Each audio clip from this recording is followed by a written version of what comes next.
La fine bruine de novembre tombait sur les toits de la Croix-Rousse. À Lyon. De ma fenêtre, je pouvais voir les lumières de la ville commencer à scintiller dans le crépuscule grandissant. C'était un spectacle que j'avais toujours aimé. Un tableau vivant, familier et rassurant. Assise à une petite table du café en bas de chez moi, je fixais l'écran de mon téléphone, mon cœur battant un rythme lent et régulier dans ma poitrine. Je n'étais ni nerveuse, ni en colère. Juste, résolue. Sur l'écran, une image en direct de ma propre salle de bain. La lumière était allumée. La porte s'est ouverte et une jeune femme blonde est entrée. Je ne la connaissais pas, mais je savais qu'elle connaissait bien les lieux. Elle a posé son sac de luxe sur le comptoir sans la moindre hésitation, puis a commencé à se déshabiller avec une aisance déconcertante. J'ai pris une gorgée de mon café. Le liquide chaud glissant dans ma gorge. Le piège était en place. Il ne restait plus qu'à attendre. L'histoire n'avait pas commencé là. Bien sûr. Elle avait commencé 3 semaines plus tôt, avec quelque chose d'aussi banal qu'une bouteille de shampoing. Je me suis toujours considérée comme une bonne observatrice. Après 15 ans de mariage, je pouvais dire quand mon mari, Damien, avait eu une journée stressante juste à la façon dont il posait ses clés sur le comptoir du vestibule. Je remarquais quand le chat de la voisine avait eu des petits avant tout le monde dans l'immeuble. Et j'avais définitivement remarqué quand mon shampoing et mon après-shampoing hors de prix avaient commencé à disparaître plus vite que la normale. Ce mercredi matin-là, debout dans la douche, j'ai froncé les sourcils en inclinant l'élégant flacon violet. J'ai regardé le liquide épais et luxueux couvrir à peine la paume de ma main. Je venais d'acheter cette bouteille il y a 2 semaines, et elle était déjà presque vide. À 58 € le flacon. Ce n'était pas seulement agaçant, c'était en train de devenir un mystère coûteux. L'eau chaude cascadait sur mon dos pendant que je massais la solution parfumée dans mes cheveux noirs et épais. L'odeur familière de lavande et de jasmin remplissait la salle de bain embuée. Je m'étais offert cette marque particulière après avoir lu des articles sur ses ingrédients naturels et ses propriétés revitalisantes. Un petit luxe que je m'autorisais, malgré les commentaires occasionnels de Damien sur mes dépenses inutiles. Ce shampoing rendait mes cheveux soyeux. Et à 38 ans, avec des pointes de gris qui commençaient à apparaître sur mes tempes, je sentais que j'avais droit à quelques petites folies. Ce qui rendait cette bouteille qui se vidait si vite particulièrement étrange, c'est que Damien ne pouvait absolument pas l'utiliser. Mon mari avait perdu la plupart de ses cheveux vers la trentaine. Et maintenant, à 43 ans, il gardait le peu qui restait rasé de près. Son crâne luisant ne nécessitait rien de plus qu'un savon ordinaire. Il avait souvent plaisanté en disant qu'au moins, il économisait de l'argent sur les coiffeurs et les produits capillaires. Le bon côté d'une calvitie prématurée. J'ai rincé mes cheveux et je suis sortie de la douche. J'ai enroulé une serviette blanche moelleuse autour de mon corps et une autre autour de ma tête. Puis j'ai essuyé la condensation sur le miroir. Mon reflet me fixait avec des yeux verts intelligents, magnifiés par mes lunettes, que j'avais remises immédiatement après la douche. Une habitude de toute une vie due à ma forte myopie. Des gouttelettes d'eau perlaient sur ma peau tandis que j'appliquais une crème hydratante sur mon visage. Mes mouvements délibérés et habituels. Damien était dans la cuisine quand j'y suis entrée.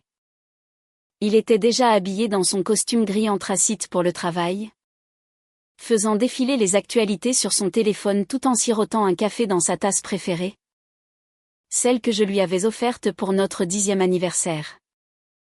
Il a à peine levé les yeux quand je me suis servi une tasse. « Damien, tu as remarqué quelque chose d'étrange avec les produits de la salle de bain ces derniers temps ?» ai-je demandé nonchalamment, en ajoutant une cuillère de miel dans mon café. Ses doigts se sont arrêtés un instant sur l'écran de son téléphone. Étrange comment ? Mon shampoing est déjà presque fini. Je viens de l'acheter il y a 2 semaines. Et il devrait durer au moins 1 mois. J'ai observé attentivement son visage pendant que je parlais, remarquant le léger resserrement autour de ses yeux. Peut-être que tu en utilises plus que tu ne le penses? A-t-il répondu, sans toujours croiser mon regard. Ou peut-être qu'il y a une fuite dans la bouteille. J'ai pris une lente gorgée de mon café. Peut-être. J'ai laissé le mot flotter dans l'air entre nous. C'est juste bizarre. Parce que ça arrive aussi avec mon après-shampoing. Et tu n'utilises manifestement ni l'un ni l'autre. Damien a alors levé les yeux. Son expression brièvement indéchiffrable avant qu'il ne hausse les épaules. Je ne sais pas quoi te dire. Chloé. Peut-être que tu devrais vérifier si les flacons sont fissurés. J'ai hoché la tête, le regardant vider rapidement sa tasse de café et se lever. Il faut que j'y aille. Grosse réunion client aujourd'hui. Il s'est penché pour m'embrasser sur la joue. Un geste machinal qui avait remplacé les baisers passionnés que nous partagions autrefois. Ne m'attends pas ce soir. Je risque de devoir encore travailler tard. La 3e fois cette semaine? Ai-je observé doucement. C'est la fin du trimestre. A-t-il répondu, se dirigeant déjà vers la porte. Je t'aime. Moi aussi. Je t'aime. Ai-je dit automatiquement. Mais il était déjà parti. La porte se refermant derrière lui avec un clic décisif. Je suis restée seule à la table de la cuisine. Mon café refroidissant tandis que je fixais la chaise vide en face de moi. Au fil des ans, nous étions tombés dans une routine. Confortable. Prévisible. Sûre. Je travaillais de chez moi comme graphiste freelance tandis qu'il gravissait les échelons dans son agence de communication. Pas d'enfant. D'un commun accord au début. Et puis ce n'était jamais le bon moment. Maintenant, à 38 ans, je me demandais parfois si nous avions fait le bon choix. Ce soir-là, je me suis retrouvée à nouveau seule dans notre appartement. Le silence seulement rompu par le son occasionnel des notifications de mon ordinateur portable. Damien avait envoyé un texto vers 6 heures pour confirmer qu'il travaillerait encore tard. J'avais commandé un plat chez le traiteur italien du coin et je le mangeais directement dans la barquette tout en finalisant un projet pour un client quand mon téléphone a sonné. Salut ma belle. Comment ça va? La voix joyeuse d'Amélie, la sœur cadette de Damien, a rempli la cuisine. J'ai souri malgré mon humeur mélancolique. Amélie avait toujours été plus une sœur pour moi qu'une belle-sœur. Oh. Tu sais. Comme d'habitude. Je travaille. J'existe. Ça va si mal que ça? La perception d'Amélie était déconcertante. Où est mon frère? Il travaille tard? Encore une fois? Apparemment. J'ai essayé de ne pas laisser paraître d'amertume dans ma voix. C'est la fin du trimestre. Selon lui. La pause pensive d'Amélie en disait long. Écoute. Je serai dans ton quartier ce week-end. On se fait quelque chose? Damien peut se joindre à nous s'il n'est pas trop occupé à être important. J'ai ri. J'adorerais. J'ai besoin d'une thérapie Amélie. Alors c'est un rendez-vous. Brunch samedi. Parfait. Après avoir raccroché, je me sentais un peu mieux. Au moins, j'avais quelque chose à attendre avec impatience. J'ai terminé mon travail vers 9 heures. Puis je me suis fait couler un bain, décidant de me chouchouter un peu. Alors que j'attrapais une de mes bombes de bain fantaisie. Un autre cadeau que je m'étais fait. J'ai remarqué qu'elles aussi étaient presque épuisées. Le paquet de 12 était réduit à seulement 3. Alors que je n'en avais utilisé que 2 moi-même. Un sentiment étrange s'est installé dans mon estomac. Comme une pierre froide. D'abord le shampoing. Maintenant ça. J'ai essayé de chasser mes soupçons. Peut-être que j'en avais utilisé plus que je ne m'en souvenais. Peut-être que le paquet en contenait moins que je ne le pensais. Mais le doute avait pris racine. Et je n'arrivais pas à m'en défaire. Cette nuit-là, je suis restée éveillée dans le lit, à fixer le plafond. L'autre côté du grand matelas était vide et froid. Damien avait envoyé un autre texto à 11 heures, disant qu'il dormirait dans un hôtel près du bureau puisqu'il était si tard. Logique. Raisonnable. Et pourtant mes pensées dérivaient vers le shampoing. Les bombes de bain. Les nuits tardives. Les baisers distraits. Des petites choses. Vraiment. Rien de concret. Rien qui ne vaille la peine de le confronter. Mais ensemble, elles formaient une image que je n'étais pas prête à voir clairement. Je me suis tournée sur le côté, tirant les couvertures plus près de moi. Demain, je chercherai d'autres indices. Demain, je ferai plus attention. Demain, soit je confirmerai mes soupçons, soit je les mettrai de côté pour de bon. Je ne me suis pas endormie avant minuit. Et quand je l'ai fait, mes rêves étaient remplis de bouteilles vides et de portes fermées. Juste hors de portée. Peu importe à quelle vitesse je courais. Le lendemain matin, je me suis réveillée au son de la douche. Damien était à la maison, apparemment arrivé pendant que je dormais encore. J'ai regardé l'horloge. 6h35. Inhabituellement tôt pour lui. Je suis restée immobile, écoutant l'eau couler, imaginant mon mari sous le jet. Lavant. Quoi? De longues heures au bureau? Ou autre chose? Quand il est sorti de la salle de bain 20 minutes plus tard? Une serviette enroulée autour de sa taille? Il a semblé surpris de me voir éveillée.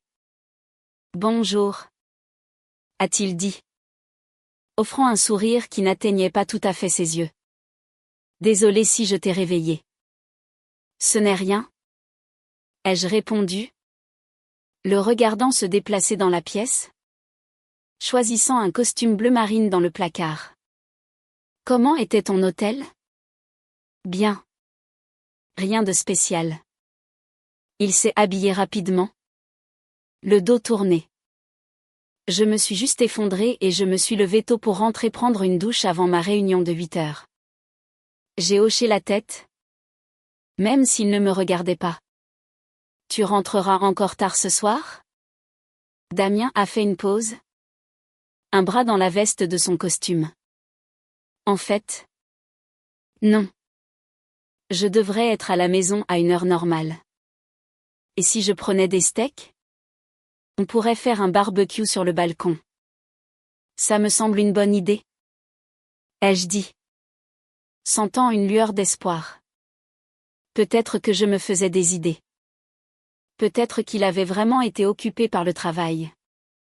Mais en entrant dans la salle de bain après son départ, la première chose que j'ai remarquée, c'est que ma bouteille de shampoing était maintenant complètement vide. Ce soir-là, j'ai fait un effort conscient pour mettre mes soupçons de côté. J'ai préparé une salade et des pommes de terre au four pour accompagner les steaks que Damien avait promis de ramener. J'ai même ouvert une bouteille de notre Côte du Rhône préférée, le laissant décanter sur le comptoir. À 18h30, la table était mise avec notre service de mariage. Quelque chose que nous n'avions pas utilisé depuis des mois. Damien est arrivé ponctuellement à 19h, le sac en papier du boucher à la main, me saluant avec un sourire plus sincère que je n'en avais vu depuis des semaines. Waouh! Tu as mis les petits plats dans les grands? A-t-il commenté en observant la salle à manger. Je me suis dit que ce serait sympa. Ai-je répondu, acceptant son baiser sur ma joue. Ça fait un moment qu'on n'a pas eu un vrai dîner ensemble. Pendant 2 heures, nous avons presque retrouvé notre complicité d'antan. Damien a raconté des histoires sur les politiques de bureau. J'ai partagé des anecdotes amusantes sur mon dernier client. Et nous avons fini la bouteille de vin à nous deux. Aucune mention des nuits tardives, des bouteilles de shampoing vides ou des séjours à l'hôtel. Au moment où nous débarrassions la table, je m'étais presque convaincu que mes inquiétudes étaient infondées. Presque. Alors que Damien chargeait le lave-vaisselle. Une corvée qu'il n'accomplissait que lorsqu'il était d'une humeur exceptionnellement bonne. Son téléphone a vibré sur le comptoir. Je n'y aurais prêté aucune attention si ce n'était la façon dont il s'est jeté dessus, le saisissant avant que l'écran ne puisse s'illuminer complètement. Le travail ? Ai-je demandé nonchalamment en essuyant le plan de travail. Ouais. A-t-il marmonné, ses doigts volant sur l'écran. Juste une question rapide sur la présentation de demain. J'ai hoché la tête, ne disant rien de plus tout en finissant de nettoyer. Mais la graine du doute qui avait été plantée continuait de grandir. Plus tard dans la nuit, je me suis réveillée dans l'obscurité. L'horloge numérique sur ma table de chevet affichait 2h17 en chiffres rouges lumineux. Les ronflements doux de Damien venaient de mon côté. Il me tournait le dos. Incapable de me rendormir, je me suis glissée hors des draps et j'ai marché sans bruit jusqu'à la cuisine pour un verre d'eau. En traversant le salon, j'ai remarqué la veste de costume de Damien drapée sur le bras du canapé, son téléphone dépassant de la poche intérieure. J'ai hésité. Ma gorge soudainement sèche pour des raisons sans rapport avec la soif. Je n'avais jamais été du genre à fouiner. J'avais toujours respecté l'intimité de Damien. Nous nous faisions confiance. Ou du moins, nous étions censés le faire. Mais la bouteille de shampoing vide, les nuits tardives, la façon dont il avait attrapé son téléphone plus tôt. Avant de pouvoir me raviser, j'ai attrapé l'appareil. L'écran s'est allumé à mon contact, révélant une photo de nous deux en vacances en Corse 3 ans plus tôt. Des visages heureux et bronzés me souriaient. J'ai essayé ma date de naissance comme code d'accès. Le même qu'il utilisait depuis des années. Mais le téléphone est resté verrouillé. J'ai essayé la date de notre anniversaire de mariage. Rien. En fronçant les sourcils, j'ai pressé mon pouce contre le capteur d'empreinte digitale. Une méthode qui avait toujours fonctionné auparavant lorsque j'avais besoin d'utiliser son téléphone. Accès refusé. J'ai regardé l'écran. Incrédule. Damien avait retiré mon empreinte digitale des paramètres de sécurité de son téléphone. Quand ? Et pourquoi ? J'ai replacé le téléphone exactement comme je l'avais trouvé et je suis retournée à la cuisine. Les mains tremblant légèrement tandis que je remplissais un verre d'eau du distributeur du réfrigérateur. Le liquide froid n'a rien fait pour dissiper la boule qui se formait dans ma gorge. En 15 ans de mariage, nous avions toujours eu une politique de téléphone ouvert. Non pas que nous fouillions régulièrement dans les appareils de l'autre. Mais il n'y avait jamais eu de secret. Jamais de verrou que l'autre ne pouvait pas ouvrir. Jusqu'à maintenant. Le lendemain matin, je me suis réveillée dans un lit vide, avec un message sur mon téléphone. Dû partir tôt. Dîner à 19h. Je prends italien. Normal. Ordinaire. Comme si rien n'avait changé. Mais tout avait changé. Je le sentais dans le vide grandissant dans ma poitrine. Dans les soupçons que je ne pouvais plus ignorer. J'avais besoin de preuves. Soit pour confirmer mes craintes. Soit, je l'espérais, pour les apaiser.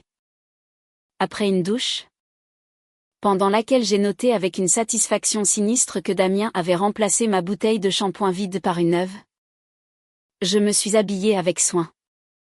Un chemisier flatteur et un jean. Un maquillage léger. Et j'ai passé le lisseur sur mes cheveux sombres. Un plan se formait dans mon esprit. Même si chaque étape me nouait l'estomac d'anxiété. Dans la boutique de produits de beauté haut de gamme du centre commercial de la Pardieu, J'ai acheté un flacon identique de mon shampoing et un autre d'après-shampoing. La vendeuse m'a reconnu. De retour si vite? Vous ne veniez pas d'acheter cela il y a 2 semaines? J'ai forcé un sourire. Ils sont tellement efficaces. Je les utilise plus vite que prévu. En fait, je pense en offrir à ma belle-sœur. Vous avez des recommandations pour des produits similaires que je pourrais essayer? Tandis que la vendeuse parlait avec enthousiasme de diverses gammes de soins capillaires de luxe. J'ai hoché la tête attentivement. Mais mon esprit était ailleurs. Quelqu'un d'autre utilisait mes produits. Quelqu'un que Damien faisait entrer dans notre maison. Après avoir quitté la boutique, je me suis dirigée vers la Fnac. 3 vitrines plus loin. 20 minutes et 237 € plus tard, je suis sortie avec une petite caméra de sécurité déguisée en objet de décoration, conçue pour se fondre parfaitement dans l'esthétique minimaliste de notre salle de bain principale. Mon cœur battait la chamade pendant que j'installais l'appareil cet après-midi-là. Le positionnant sur l'étagère en face de la douche. Parfaitement incliné pour capturer quiconque y entrerait ou en sortirait. La caméra se connectait à une application sur mon téléphone, qui me notifierait de tout mouvement détecté dans la salle de bain lorsqu'elle serait activée. C'est de la folie, me suis-je murmuré en testant l'angle de vue de la caméra.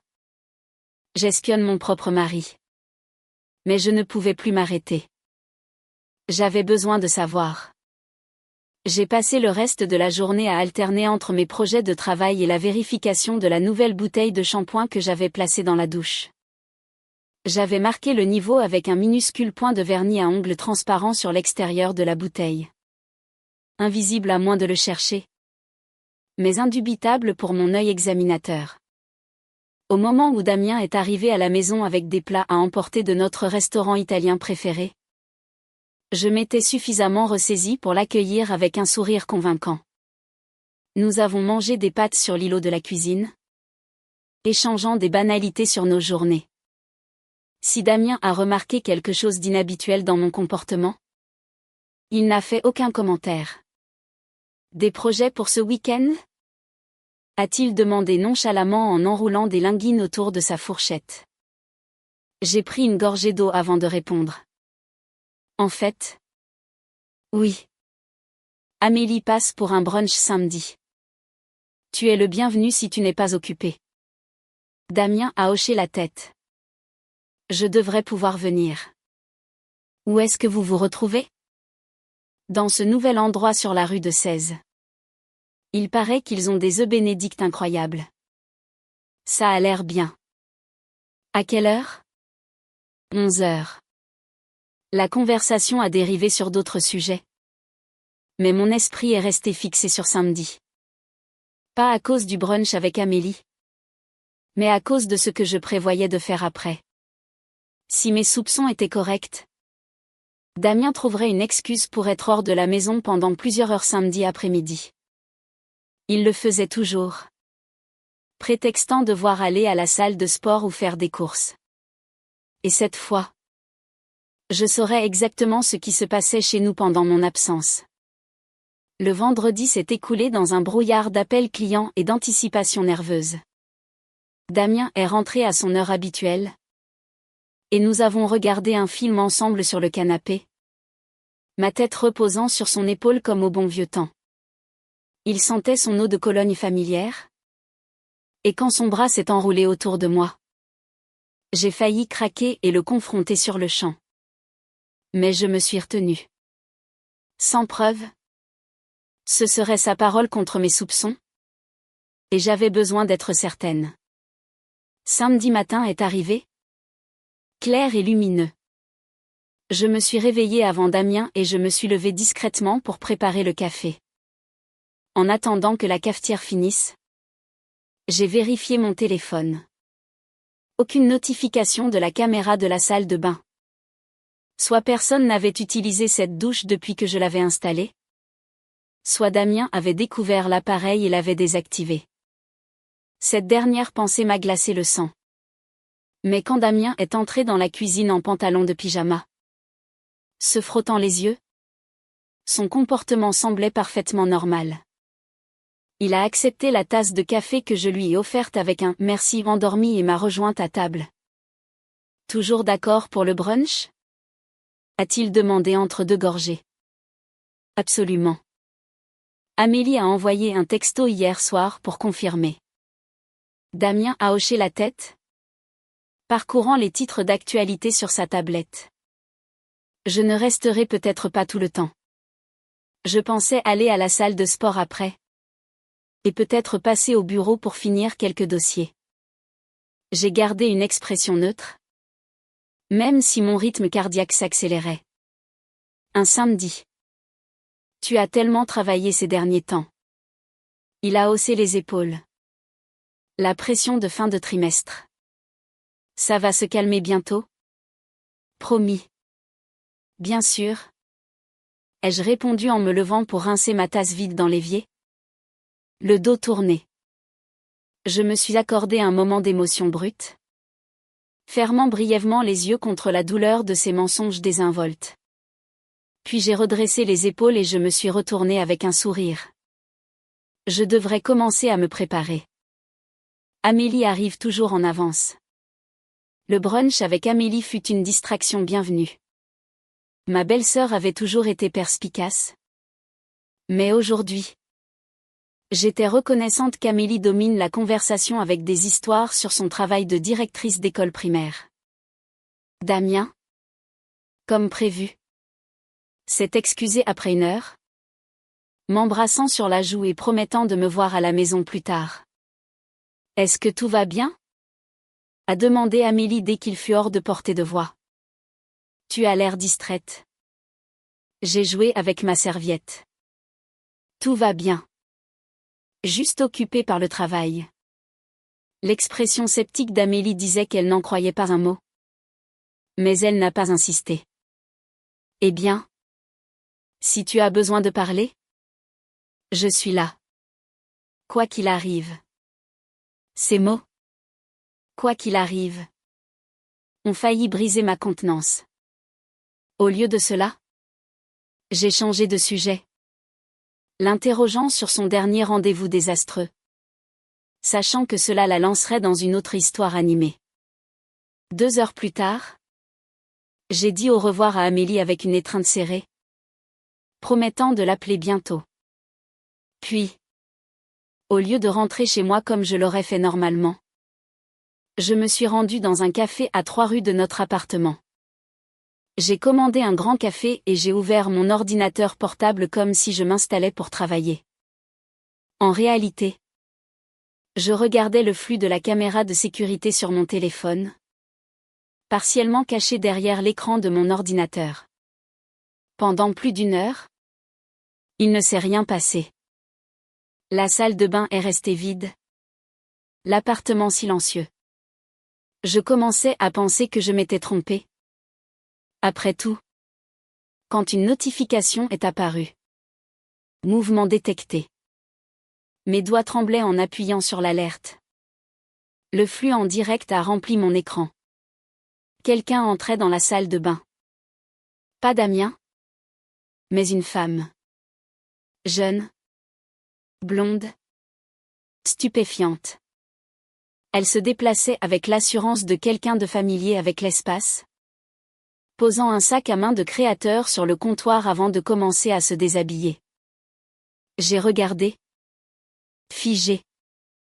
L'inconnu, qui ne devait pas avoir plus de 28 ou 29 ans, entrer dans la douche et se saisir directement de mes nouvelles bouteilles de shampoing et d'après-shampoing. La trahison, maintenant confirmée au-delà de tout doute, m'a frappé comme un coup physique. Je ne pouvais plus respirer, plus penser. Le café autour de moi s'est estompé en un bruit de fond indistinct tandis que je fixais l'écran, regardant une parfaite inconnue utiliser ma douche. Mes produits coûteux, se déplaçant dans ma maison comme si elle y appartenait. La femme a terminé sa douche, s'est enveloppée dans une de nos serviettes moelleuses ma serviette et a quitté la salle de bain, se dirigeant vraisemblablement vers la chambre. Je ne pouvais plus en supporter davantage. J'ai fermé l'application avec des doigts tremblants. J'ai rangé mon ordinateur portable et je suis restée assise dans ma voiture pendant 20 minutes, essayant de calmer mon cœur qui s'emballait suffisamment pour pouvoir conduire. J'avais ma réponse maintenant. Le mystère du shampoing disparu avait été résolu de la pire des manières. J'ai conduit sans but pendant près d'1 heure, ma vision se brouillant parfois de larmes que je refusais de verser. Pas encore. Pleurer signifiait accepter. Et je n'étais pas prête à accepter que mon mariage de 15 ans ait été réduit à des caméras de salle de bain secrète et du shampoing volé. Finalement, je me suis retrouvée garée sur le belvédère de Fourvière, le même endroit où Damien m'avait demandé en mariage toutes ces années auparavant. L'ironie ne m'a pas échappé. Je me suis assise sur le capot de ma voiture, regardant le soleil commencer sa descente vers l'horizon. Et je me suis enfin autorisée à penser clairement à ce que j'avais vu. La femme était belle. Grande. Blonde. Probablement 10 ans de moins que moi. Le genre de femme qui fait tourner les têtes quand elle entre dans une pièce. Le genre de femme que Damien remarquerait. Mon téléphone a vibré. Un texto de mon mari. Je rentre maintenant. Tu veux que je prenne quelque chose pour le dîner? Si désinvolte. Si normal. Comme s'il n'y avait pas en ce moment même une étrangère dans notre maison. Utilisant notre douche. Probablement allongée dans notre lit. Le lit où j'avais dormi chaque nuit pendant 15 ans. Où Damien et moi avions fait l'amour. Où nous nous étions chuchotés nos rêves dans l'obscurité. Je n'ai pas répondu au texto. À la place, j'ai rouvert l'application de la caméra de sécurité.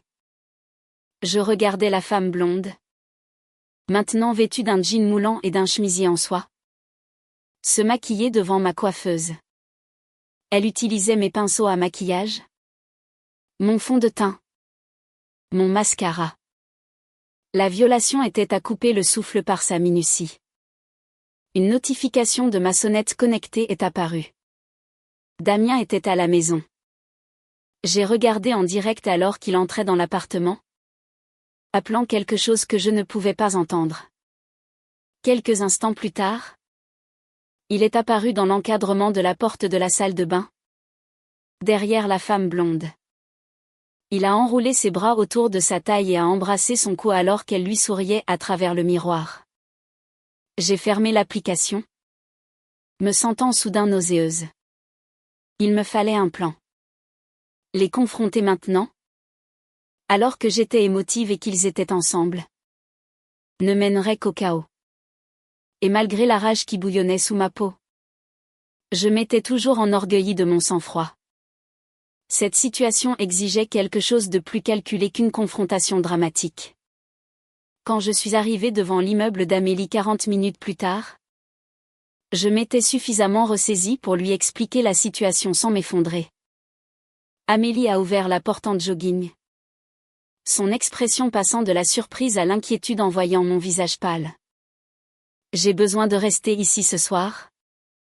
Ai-je dit simplement. Et j'ai besoin de ton aide. À l'intérieur, assise au comptoir de sa cuisine avec un verre de whisky que ni l'une ni l'autre ne buvait habituellement, je lui ai montré les enregistrements vidéo. Le visage d'Amélie est passé par le choc, le dégoût, et enfin une colère froide que je ne lui avais jamais vue. Cet enfoiré, a murmuré Amélie, ses jointures blanches autour de son propre verre. Dans ta maison. Dans ton lit. Elle a levé les yeux, le regard brillant. Dis-moi ce dont tu as besoin. N'importe quoi. J'ai besoin d'un endroit où rester ce week-end. Et j'ai besoin d'aller faire des courses demain. Ma voix était plus stable que je ne l'aurais cru. J'ai un plan. Amélie n'a pas posé de questions. Elle a simplement hoché la tête et m'a montré la chambre d'amis. Alors que j'étais allongée dans ce lit inconnu cette nuit-là, mon téléphone a vibré à plusieurs reprises avec des textos et des appels de Damien. Chacun plus inquiet que le précédent. Où es-tu? Est-ce que ça va? S'il te plaît. Appelle-moi quand tu auras ce message. Chloé. Je commence à m'inquiéter. Fais-moi savoir que tu es en sécurité. J'ai envoyé un seul texto en réponse. Je reste chez une amie. J'ai besoin d'un peu d'espace. J'appellerai demain. Sa réponse est venue instantanément. Est-ce que tout va bien? Il s'est passé quelque chose? L'audace a failli me faire rire. S'il s'était passé quelque chose? Seulement la destruction complète de notre mariage? De notre foyer? De notre vie commune. Seulement la révélation que l'homme que j'avais aimé et en qui j'avais eu confiance pendant 15 ans amenait une autre femme dans notre lit. Tout va bien. Ai-je écrit en retour. Juste besoin d'une pause. Bonne nuit. J'ai éteint mon téléphone avant qu'il ne puisse répondre à nouveau. Le dimanche matin, Amélie et moi étions dans un magasin de produits de coiffure, examinant la sélection de produits capillaires avec des yeux critiques. Tu es sûre de ça?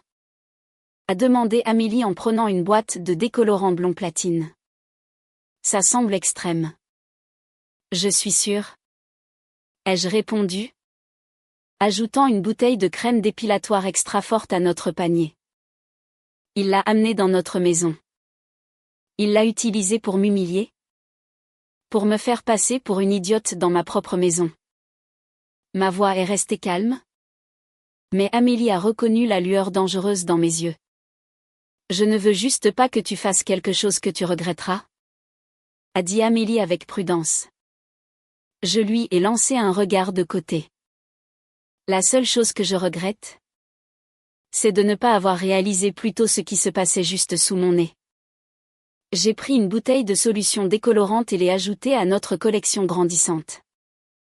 D'ailleurs, je ne fais de mal à personne.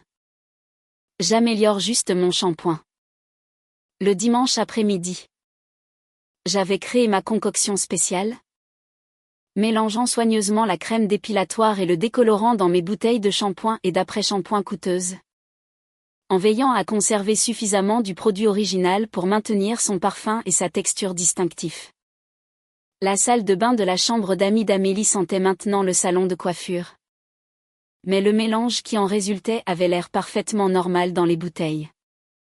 Et maintenant? A demandé Amélie alors que nous scellions les contenants. Maintenant? On attend. J'ai vérifié mon téléphone, que j'avais finalement rallumé pour trouver 17 appels manqués et plus de 30 textos de Damien. Le plus récent, envoyé il y a 1 heure, m'informait qu'il travaillerait tard ce soir et me verrait demain. Je savais exactement ce que cela signifiait.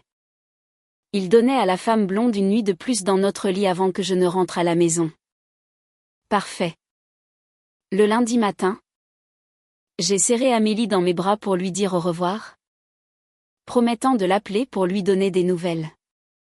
Tu es sûre que tu ne veux pas que je vienne avec toi? A demandé Amélie. L'inquiétude évidente dans sa voix. Je suis sûre. C'est quelque chose que je dois faire seule. J'ai mis mon sac de voyage dans ma voiture et j'ai vérifié mon apparence dans le rétroviseur. Malgré tout, j'avais l'air étonnamment bien. Mes cheveux sombres brillaient. Mes yeux verts étaient clairs derrière mes lunettes. Le menton haut. Quoi qu'il arrive ensuite, j'y ferai face avec dignité. L'appartement était vide quand je suis rentrée, Damien étant déjà parti travailler. J'ai traversé les pièces avec un nouveau regard, remarquant de petits changements qui m'avaient échappé auparavant. Une disposition différente des oreillers sur le lit. Un verre à vin dans le lave-vaisselle qui ne faisait pas partie de notre service. Un parfum léger et inconnu qui flottait dans l'air. J'ai défait mon sac de voyage. Puis j'ai méthodiquement défait le lit, fourrant les draps dans la machine à laver avec 2 fois la quantité normale de déterge. J'ai frotté la douche, remplacé mes pinceaux à maquillage par des neufs, et nettoyé chaque surface que la femme blonde aurait pu toucher. À midi, la maison était impeccable. Sans aucune trace de l'intruse?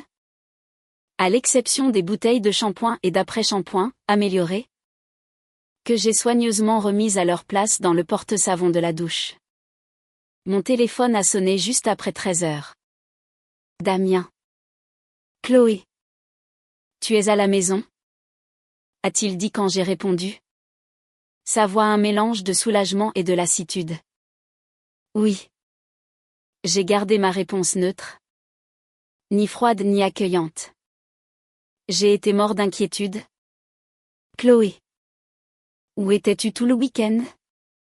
Je t'ai dit que j'avais besoin d'un peu d'espace. Je suis restée chez une amie. Une pause. Quelle amie?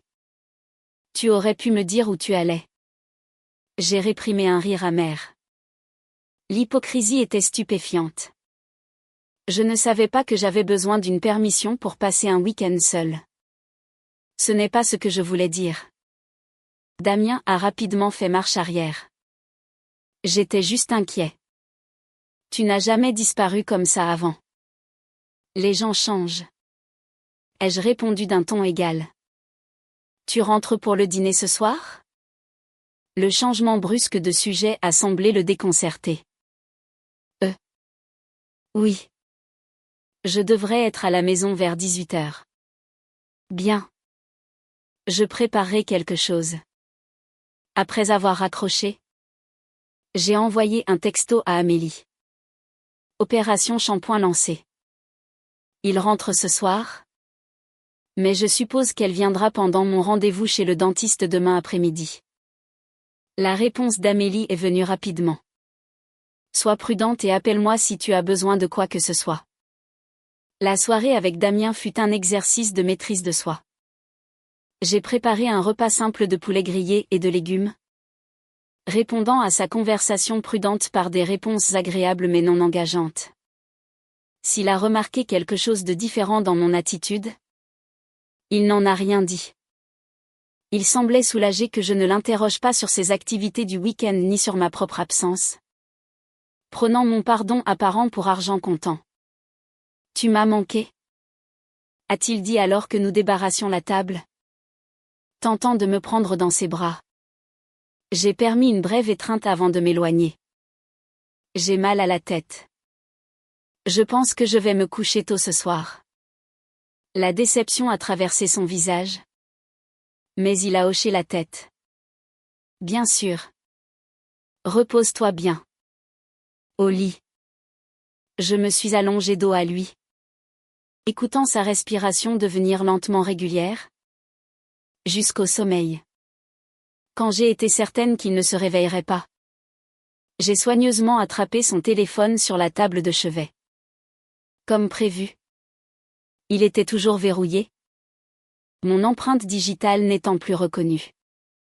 Mais maintenant, j'avais une approche différente. Soulevant doucement sa main, j'ai pressé son pouce contre le capteur. Le téléphone s'est déverrouillé instantanément, révélant un écran d'accueil avec plusieurs notifications, principalement des emails de travail et des alertes d'actualité. J'ai navigué jusqu'à son application de messagerie, cherchant des conversations avec des numéros inconnus ou des noms de contacts suspects. J'ai trouvé ce que je cherchais sous un contact intitulé Mélanie D. L'échange le plus récent datait de ce matin. Damien, elle est rentrée. Je ne sais pas ce qui se passe, mais elle a l'air bien. Presque trop bien. Mélanie, elle a dit où elle était tout le week-end? Damien, juste chez une amie.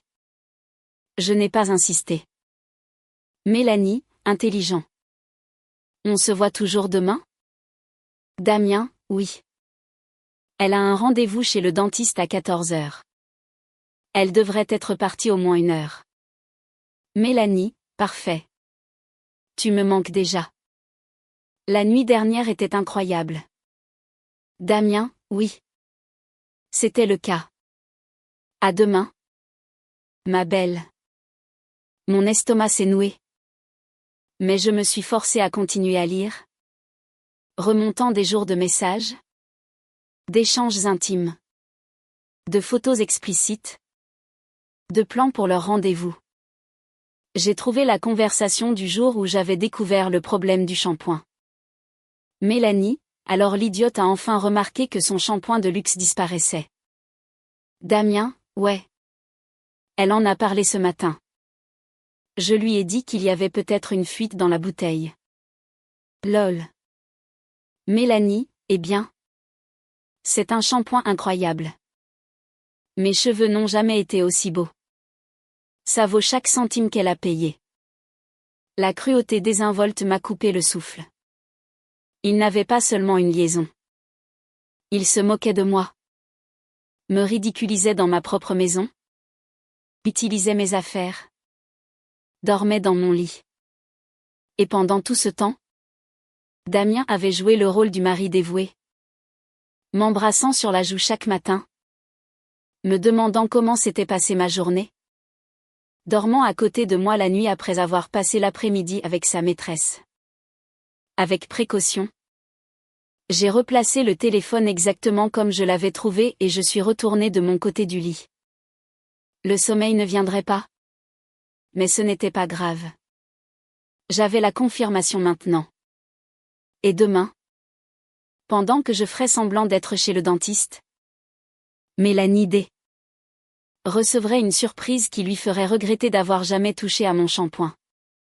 Le lendemain, tout s'est déroulé comme prévu.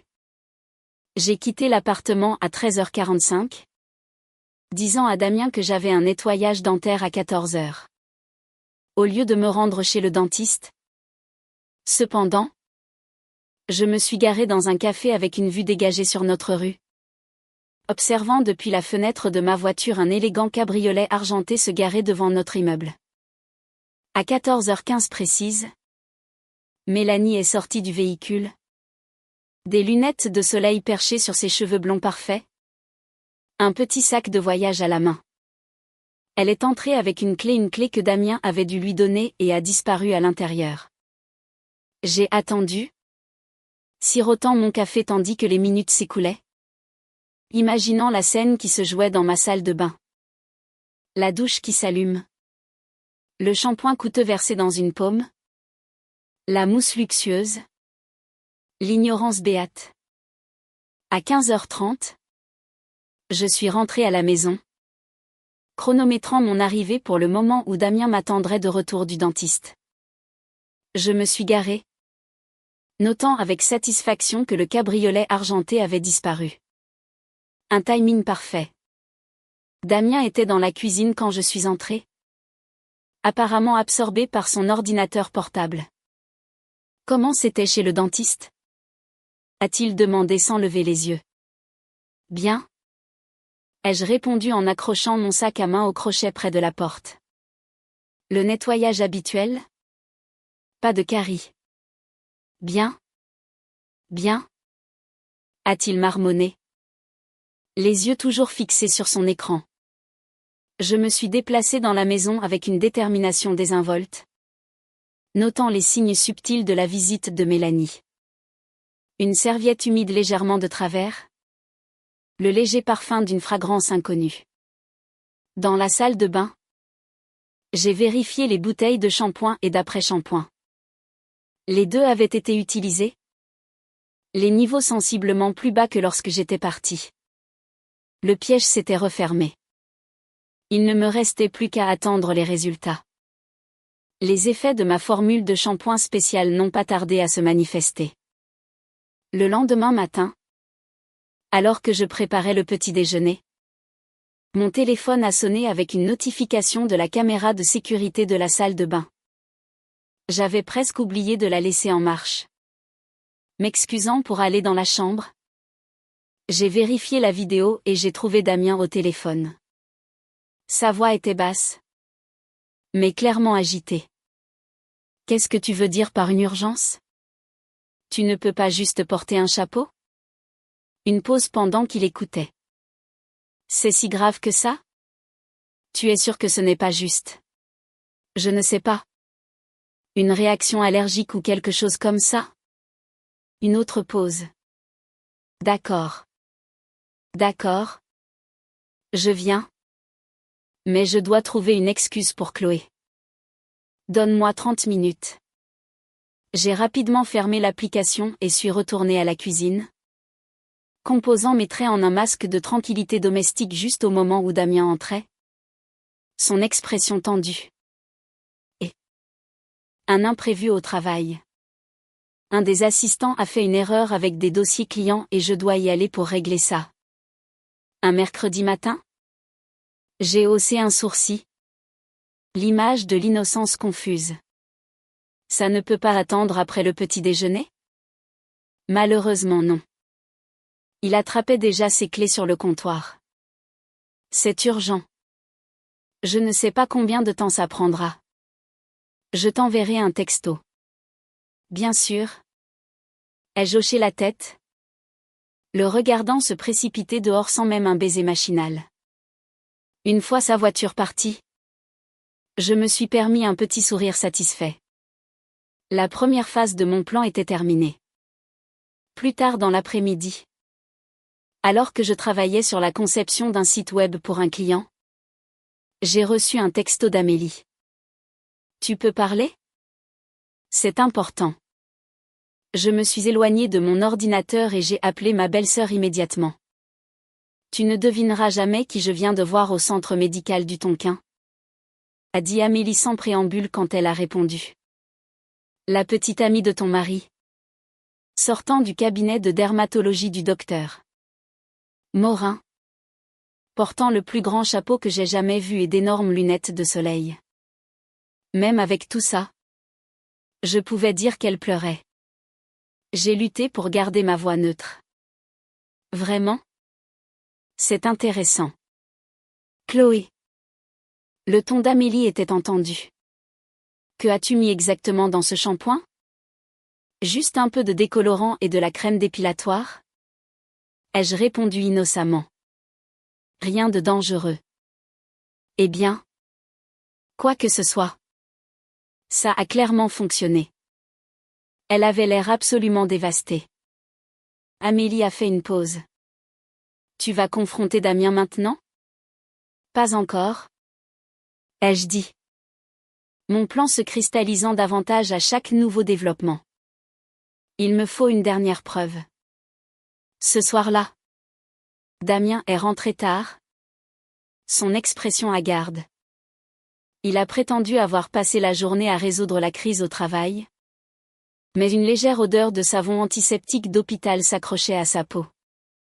Il avait clairement accompagné Mélanie à son rendez-vous chez le dermatologue. Dure journée? Ai-je demandé doucement, posant une assiette de dîner devant lui. Tu n'as pas idée? A-t-il soupiré en se frottant les tempes. Parfois. J'ai l'impression d'être entouré d'incompétents. Ai-je fredonné de manière non committale? Le regardant pousser la nourriture dans son assiette. Quelqu'un que je connais? La tête de Damien s'est relevée d'un coup. Ses yeux se plissant légèrement avant que son expression ne s'adoucisse. Non.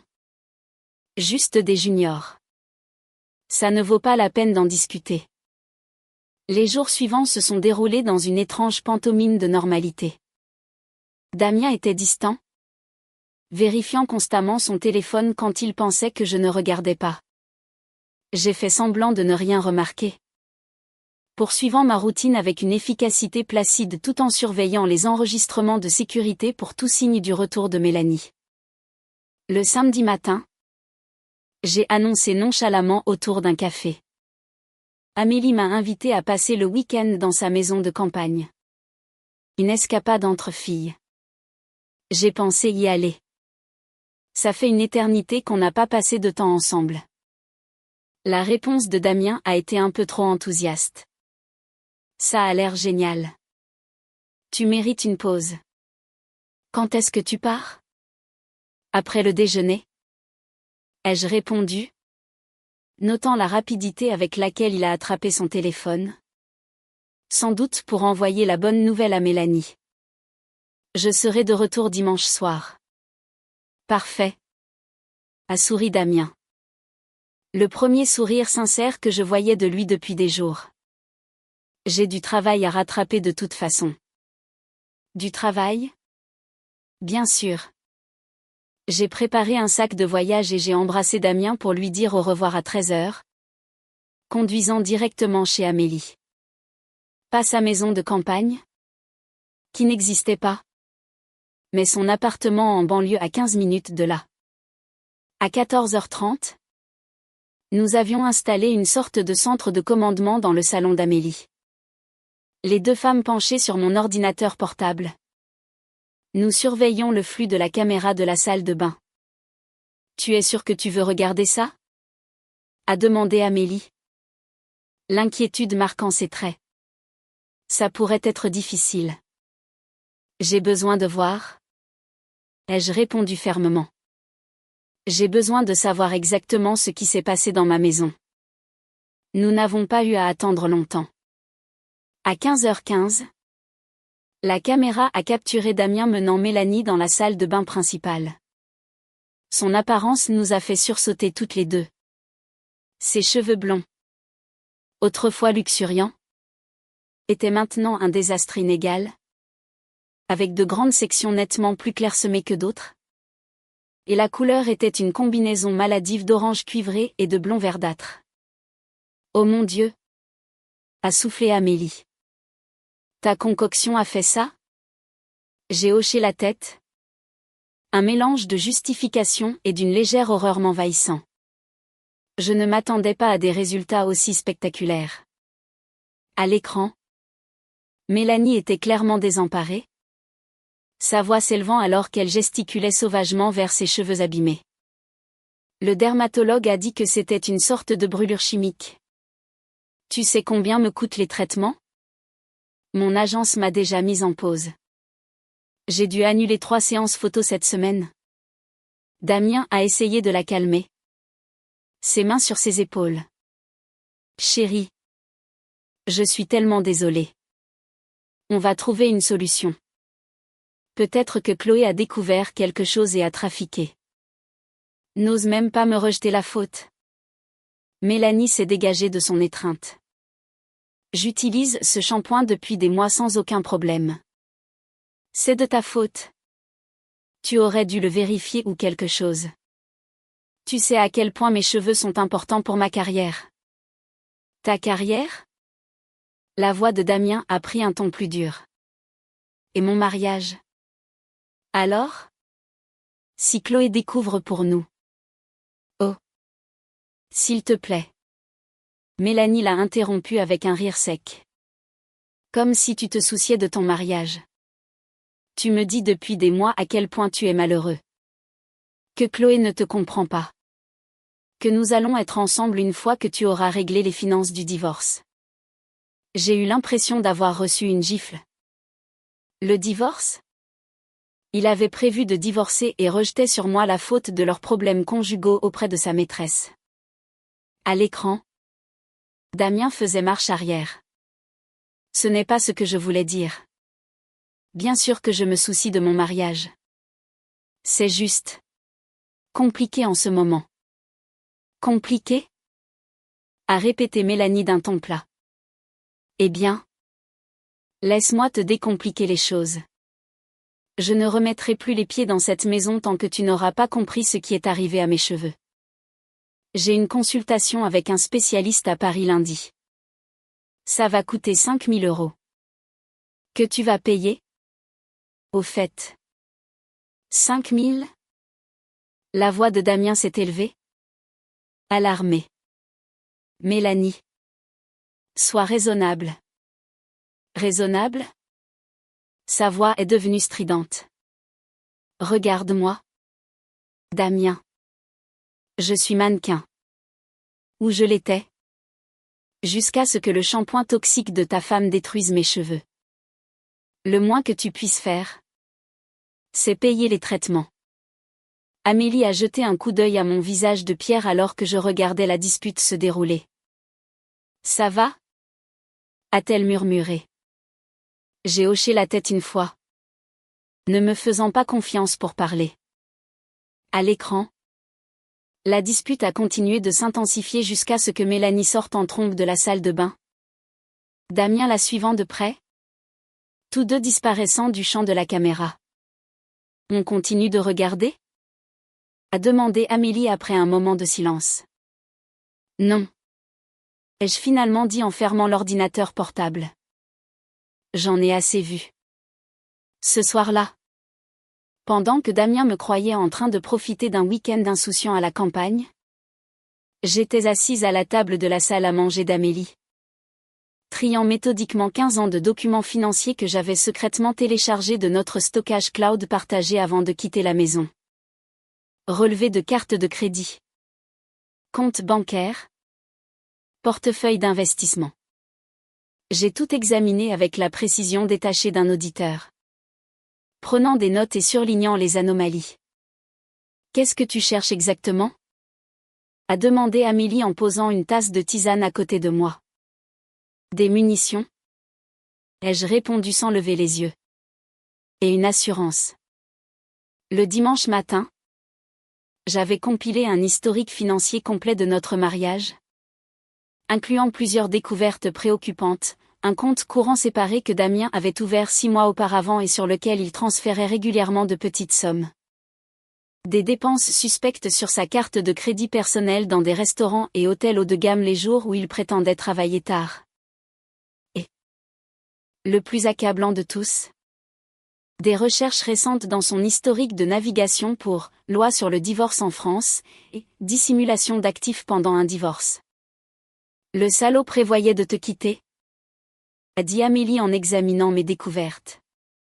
Et probablement d'essayer de cacher de l'argent avant de déposer la demande. Oui. Ai-je convenu? Ma voix remarquablement stable. Mais il a fait une erreur cruciale. Laquelle? Il m'a sous-estimé. J'ai rassemblé les documents dans un dossier soigné. Il a oublié que c'est moi qui ai organisé nos finances pendant 15 ans. Je sais où se trouve chaque centime. Amélie a étudié le visage composé de sa belle-sœur. Qu'est-ce que tu vas faire maintenant? Maintenant? J'ai souri. Bien que l'expression n'atteigne pas mes yeux. Maintenant? Je rentre à la maison et j'ai une conversation attendue depuis longtemps avec mon mari. Quand je suis rentrée à la maison le dimanche soir, faisant rouler mon sac de voyage à travers la porte d'entrée avec un bruit délibéré, j'ai trouvé Damien dans le salon en train de regarder le football. Une boîte de pizza vide sur la table basse. Il a levé les yeux avec une désinvolture étudiée. Et comment c'était à la campagne? Il n'y a pas de maison de campagne? Ai-je répondu calmement en posant mon sac à main.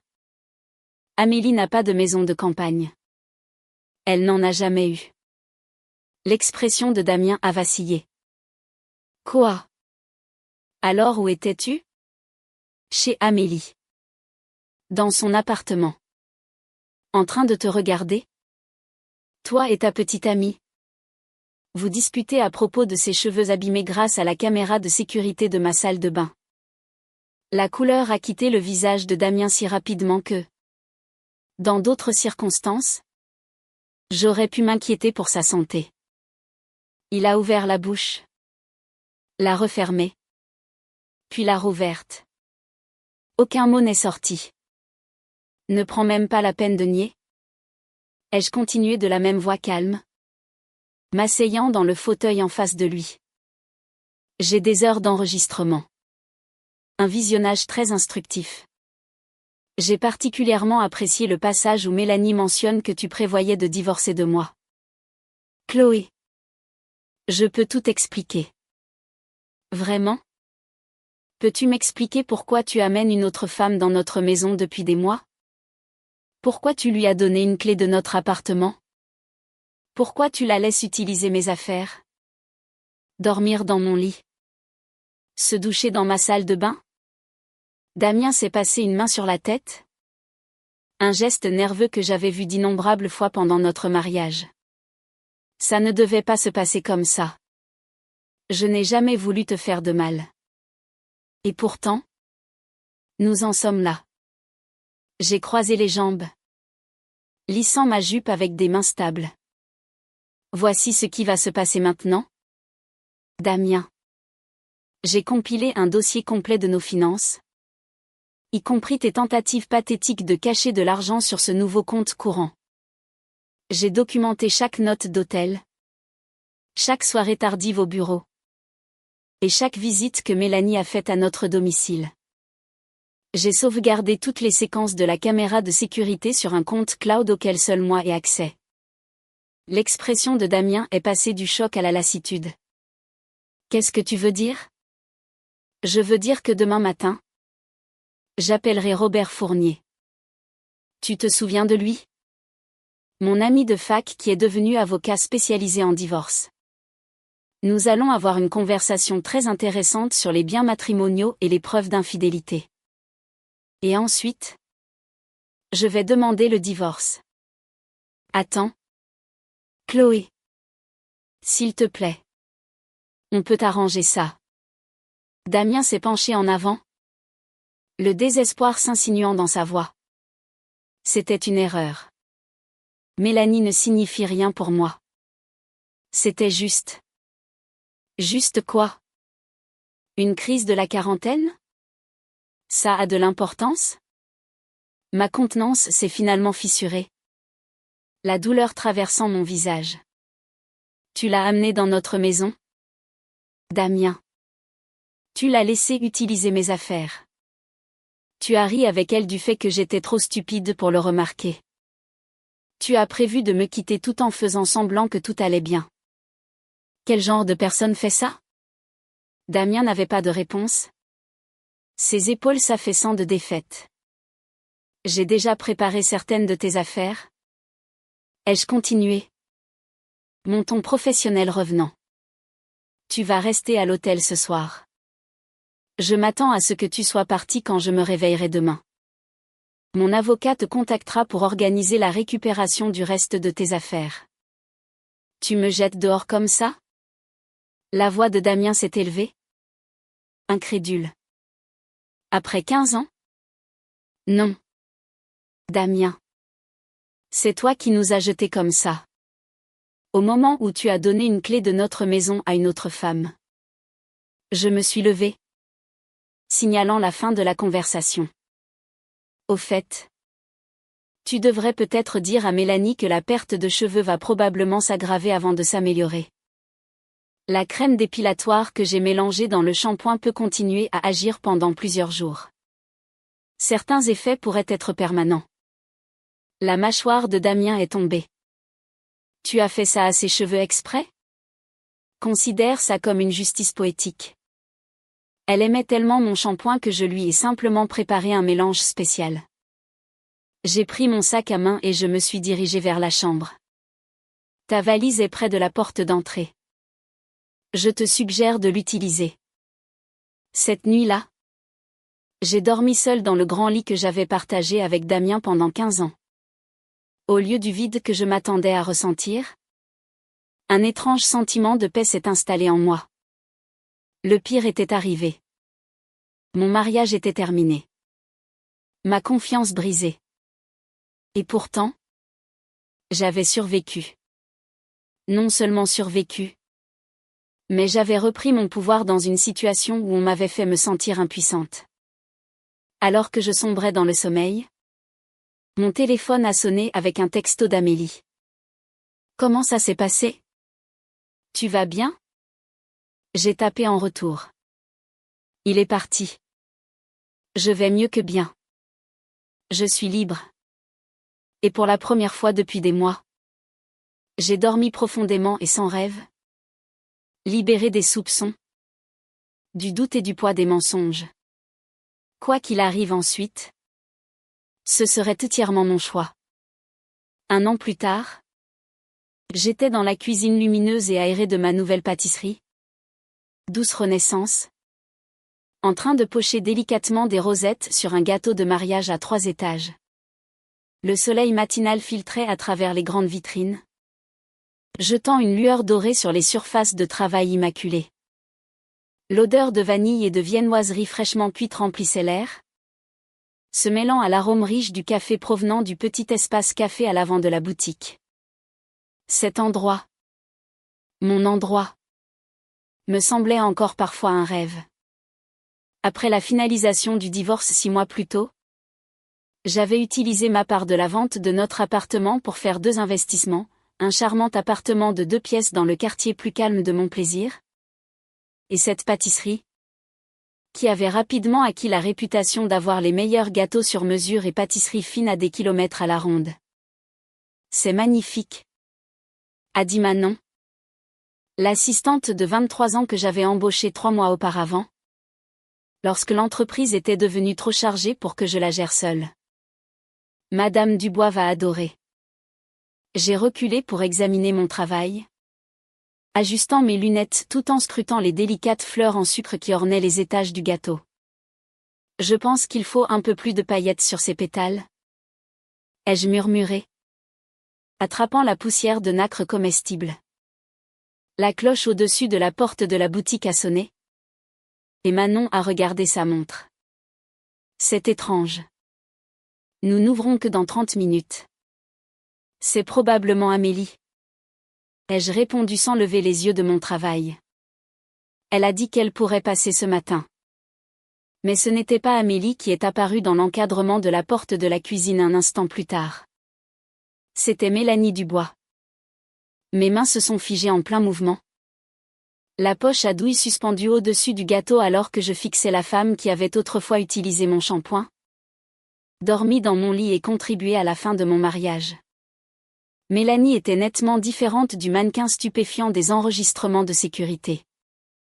Ses cheveux blonds, autrefois luxueux, étaient maintenant coupés en un carré sévère au menton. Un choix clairement stratégique pour gérer la repousse inégale. Et elle paraissait plus mince, ses vêtements de marque flottant quelque peu sur sa silhouette. Bonjour, Chloé, a dit Mélanie, sa voix plus calme que dans mon souvenir. Votre assistante m'a laissé entrer. J'espère que ça ne vous dérange pas. J'ai posé délicatement la poche à douille. J'ai essuyé mes mains sur mon tablier et je me suis tournée vers Manon. Pourrais-tu surveiller l'avant quelques minutes? Et t'assurer que la livraison du gâteau de Madame Dubois est prête pour midi? Manon a hoché la tête, jetant un regard curieux entre les 2 femmes avant de se retirer à l'avant de la boutique. Qu'est-ce que tu fais ici? Ai-je demandé une fois que nous fûmes seuls.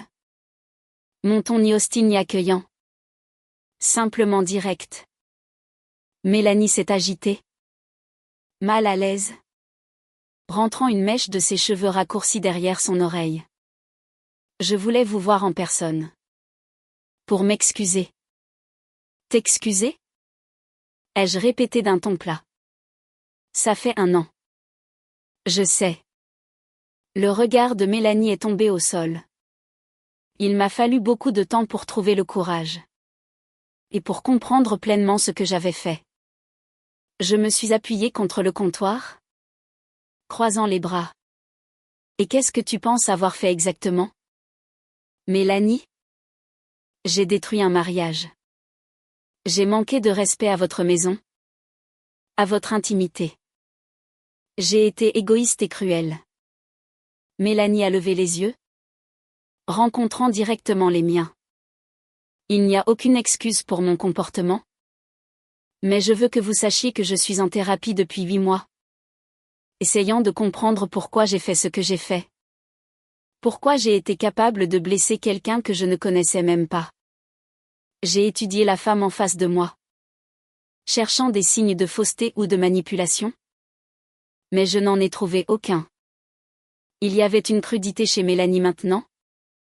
Une vulnérabilité qui n'existait pas chez le mannequin confiant et arrogant qui m'avait autrefois qualifié d'idiote dans des textos à Damien. Et tu as compris? Mélanie a hoché lentement la tête. En partie. J'ai été élevée pour valoriser l'apparence avant tout. Ma valeur a toujours été liée à mon physique, à la façon dont les hommes réagissaient à moi. Je cherchais la validation de manière destructive. Elle a fait un geste vers ses cheveux avec un sourire triste. Perdre mes cheveux? Mon identité en quelque sorte? M'a forcé à affronter qui j'étais sous la surface. Ce n'était pas joli ce que j'ai trouvé là. Malgré moi, j'ai ressenti une lueur d'empathie.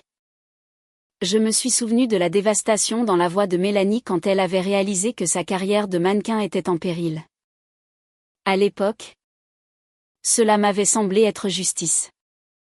Maintenant, avec 1 an de distance et de perspective, cela ressemblait plus à une jeune femme confrontée aux conséquences de ses choix. Peut-être pour la première fois. Qu'est-il arrivé à ta carrière ? Ai-je demandé, me surprenant moi-même de la question. C'est fini, a répondu simplement Mélanie. Du moins, la partie mannequinat. J'ai perdu tous mes contrats après. Eh bien, après l'incident capillaire. Même quand ça a commencé à repousser, ce n'était plus pareil. Je n'étais plus la même. Elle a fait une pause. Je travaille dans la photographie de mode maintenant. Derrière l'appareil photo au lieu de devant. C'est en fait plus épanouissant que le mannequinat ne l'a jamais été. J'ai hoché la tête, ne sachant pas quoi dire. Une partie de moi voulait s'accrocher à la colère. Rappeler à Mélanie chaque texto blessant. Chaque violation de ma vie privée. Chaque moment de trahison. Mais j'ai reconnu, avec une certaine surprise, que la rage qui m'avait autrefois consumée s'était en grande partie éteinte, laissant derrière elle une sagesse calme que je ne possédais pas auparavant. Et Damien ? Ai-je finalement demandé. Vous êtes toujours ensemble ? Mélanie a laissé échapper un rire court et sans joie. Non.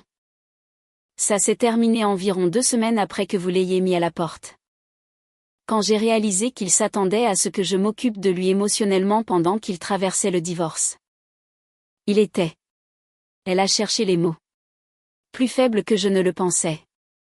Toujours à la recherche de quelqu'un pour le valider. Pour s'occuper de ses besoins. Je pense que c'est pour ça qu'il avait besoin de nous deux. Vous pour la stabilité. Moi pour l'excitation. Une fois qu'il ne pouvait plus avoir les deux. Aucune de nous n'était suffisante. L'analyse était étonnamment perspicace. Ai-je pensé. Elle correspondait à mes propres réalisations sur mon ex-mari dans les mois qui ont suivi notre séparation. Je l'ai vu il y a environ 1 mois. En fait, a continué Mélanie. Dans un café du centre-ville. Il ne m'a pas vue. Il était avec une rousse. Lui touchant la main par-dessus la table. Lui lançant ce même regard intense de « tu es la seule femme au monde » qu'il me lançait autrefois. Certaines personnes ne changent jamais. J'ai ressenti un étrange sentiment de clôture en entendant cette confirmation de ce que je soupçonnais déjà. Que l'infidélité de Damien n'était pas due à mes défauts, mais aux siens. Pourquoi maintenant ? Ai-je demandé, revenant au but initial de Mélanie. Pourquoi venir t'excuser après tout ce temps ? Une partie de ma thérapie, a admis Mélanie. Faire amende honorable lorsque c'est possible. Mais aussi. Elle a jeté un coup d'œil autour de la cuisine de la pâtisserie. J'ai entendu parler de votre succès. Comment vous avez construit cette entreprise incroyable à partir de rien ? Je voulais le voir. Voir que quelque chose de bien est sorti de toute cette douleur. J'ai senti une chaleur inattendue se répandre dans ma poitrine. Ma pâtisserie était en effet quelque chose de bien. Quelque chose que je n'aurais jamais poursuivi si mon mariage avait continué. D'une manière étrange, la trahison qui avait semblé être la fin de mon monde avait en fait été le début d'un monde meilleur. Tu veux un café ? Me suis-je surprise à demander. Je viens d'en faire couler. Mélanie a semblé surprise, puis reconnaissante. J'aimerais beaucoup. Oui. 20 minutes plus tard, Amélie a poussé la porte de « Douce Renaissance », repérant instantanément Chloé et Mélanie assises à une petite table dans le coin de l'espace café. En pleine conversation. Elle s'est arrêtée net, clignant des yeux avec incrédulité à la vue de son ancienne belle-sœur partageant un café avec la femme qui avait aidé à détruire son mariage. Mais qu'est-ce que... a marmonné Amélie à voix basse en s'approchant de la table. J'ai levé les yeux. Un sourire se dessinant sur mon visage. Amélie. Timing parfait. Tu te souviens de Mélanie? J'en suis sûre. L'expression d'Amélie était inestimable. Un mélange de confusion, de protection et de curiosité à peine contenue. Parfaitement. A-t-elle répondu sèchement? Bien que je me souvienne d'elle avec plus de cheveux. Mélanie a grimacé, mais a hoché la tête en signe de reconnaissance. Je l'ai mérité. J'ai fait un geste vers une chaise vide. Joins-toi à nous. Mélanie était sur le point de partir. Mais je voulais te demander quelque chose. Toujours perplexe. Amélie s'est assise pendant que Mélanie rassemblait son sac et se levait. Merci pour le café, Chloé. Et pour m'avoir écouté. Ça compte plus que vous ne le pensez. La page se tourne dans les deux sens. Ai-je répondu simplement. Prends soin de toi. Mélanie. Après le départ de Mélanie, Amélie s'est tournée vers moi avec de grands yeux. D'accord. Qu'est-ce qui vient de se passer? Pourquoi prenais-tu un café avec la briseuse de ménage blonde? S'il te plaît. Dis-moi que ce n'est pas une sorte de truc de pardon bizarre où tu vas l'inviter. Elle est mon idiot de frère? Au dîner de Noël. J'ai ri. Le son léger et sincère. Rien de si dramatique. Elle est venue s'excuser. J'ai décidé de l'écouter. J'ai haussé les épaules. C'était guérisseur. D'une certaine manière. Pour nous deux? Je pense. Amélie a secoué la tête avec étonnement. Tu es une meilleure personne que moi. Je lui aurais versé ce café sur la tête. Il y a un an. Je l'aurais peut-être fait. Ai-je admis. Mais j'ai réalisé quelque chose d'important. Amélie. S'accrocher à la colère? C'est comme boire du poison et s'attendre à ce que l'autre personne meure. Je suis heureuse maintenant. Vraiment heureuse. Pourquoi voudrais-je traîner toute cette amertume? Amélie m'a étudié un instant, puis a souri doucement. Tu es vraiment heureuse? N'est-ce pas? Ça se voit.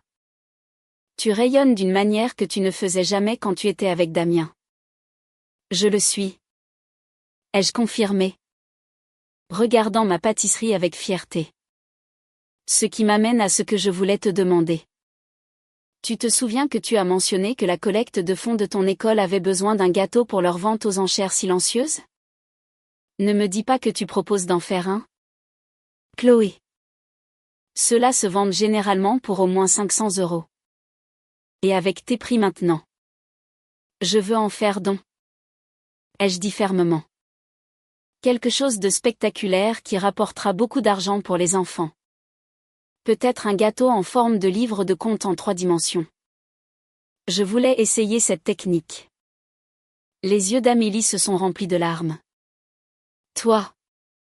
Femme incroyable. Les enfants adoreraient ça. Considère ça comme ma façon de te rendre un peu du soutien que tu m'as montré cette dernière année. Je n'y serais pas arrivée sans toi. Amélie. En parlant de soutien? A dit Amélie en s'essuyant les yeux et en reprenant contenance. As-tu réfléchi davantage à l'ouverture de ce deuxième emplacement dans la presqu'île? L'agent immobilier m'a appelé hier. Il a dit que le propriétaire de cet espace d'angle commençait à être pressé de vendre. J'envisageais d'agrandir mon entreprise depuis des mois. L'emplacement du centre-ville serait parfait. Plus de passages? La proximité du quartier des affaires? Et le charmant bâtiment historique avait exactement l'esthétique que je voulais pour ma marque.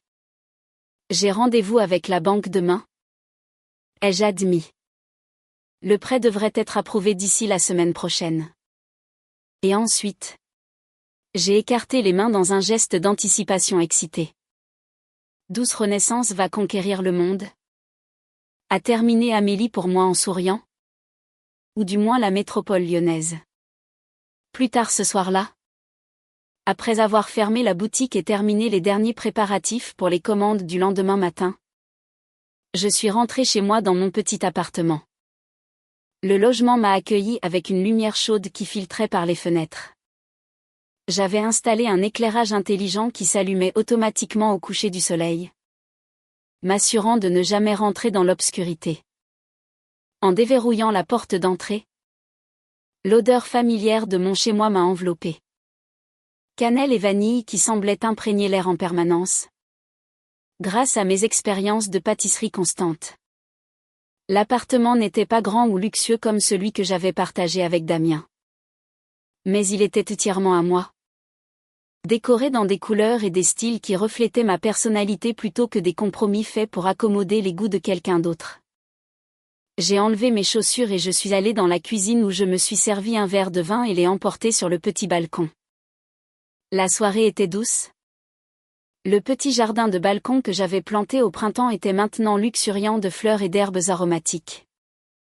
Je me suis installée dans la confortable chaise suspendue, laissant le doux mouvement m'apaiser tandis que je sirotais mon vin et réfléchissais à la visite inattendue de la journée.